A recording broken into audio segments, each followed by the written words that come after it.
Let it be remembered that Congress began this debate on whether or not to reduce corporate tax revenues to pay for our national security on the same day that our committee leadership, like our president, is meeting with the Chinese.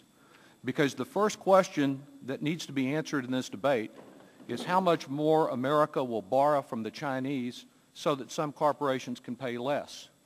To say, as the representative of the Business Roundtable has done here, that, quote, revenue neutrality should be off the table may be consistent with the misguided holiday tax deal that added another $1 trillion almost to the national debt, but it is just another way of saying go borrow from the Chinese.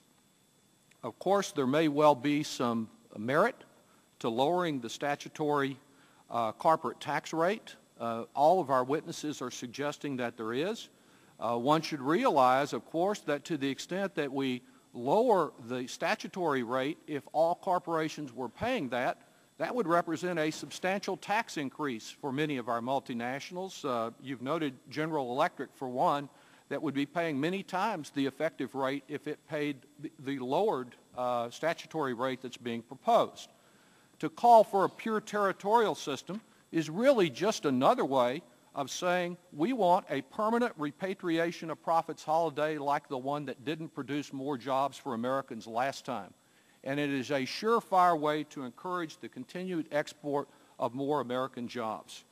I would ask you, Dr. Sullivan, when we talk about competitiveness, which all of us are for, shouldn't we be concerned about promoting a level playing field so that our smaller American corporations, the ones that are the real engine for economic growth, who don't have subsidiaries in tax havens, whose lobbyists haven't come up here to this committee to add hundreds, if not thousands, of pages to the tax code and regulations that Chairman Camp showed at the beginning of this meeting, and to make it so complex, so that they have a level playing field and aren't at a disadvantage against their larger multinational competitors.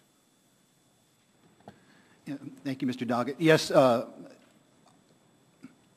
most important thing that we can do to improve the competitiveness of our tax system is to make the tax system neutral across all types of companies. We need to look for pockets of over-subsidization, and that's what we find in certain areas of the international tax law.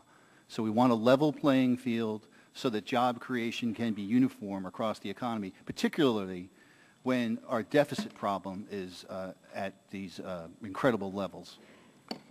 Thank you. The gentleman's time has expired. Mr.